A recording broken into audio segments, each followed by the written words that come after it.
Mga tinanim ko na yung seedling sa galing sa Pagadian, binili ko. Ito yung lemon dito na yellow, buhay na siya, yung mga nagsanga-sanga na. Tapos yung tambis na puti, ito nagdahon na rin sila.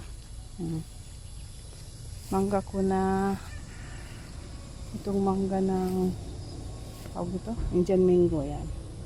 Dalawang bis na nagdahon, pero yung dalawang mangga ko, i-check ko dito, failure din na kasi sige ang ulan.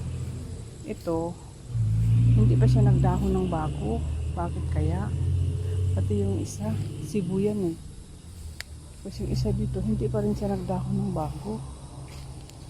Ayan oh, as is pa rin yung dahon niya, hindi ko alam kung bakit.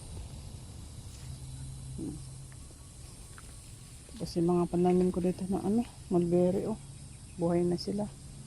Ang dami pang lilinisin, paunti-unti lang yun, daming gulay dito sa bukid. Ayan. Yung dating walang katanim-tanim, ayan, punong-puno na ng tanim oh. Ayan. Itong puno na to sadyang hindi ko binunot kasi magiging shade yan siya, kasi bala ko dito mag ng manok, free range chicken ba ito pag nagpaglakihan na sila. So iyan yung mga galing sa tangkal, tinakpan ko, pero inano pa rin ng manok oh. Fertilizer pa rin naman yan. So ayan, dito may tinanim ako na mais, kaya lang pinain ng manok yung iba, dadamuhan pa yan. Mulberry sa gilid sa kamunggay. Ayan, pag nagsilakihan yan, agubat na ba to? Yun, nandun sa taas yung mangga ko, malaki na. Walang tanim ito dati, pero kung iniwanan ko to, puno na naman to ng damo. So ito naman yung likod ng aking poultry. Yan.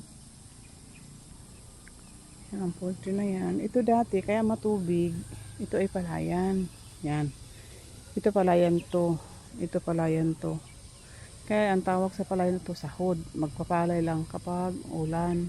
Pero ngayon, hindi namin tinaniman ng palay kasi lugi ka din. Pagastos ka ng malaki, tapos anuhan ng piste. Kasi ikaw lang may palay dito eh. Ang lahat yan ang maisa, no?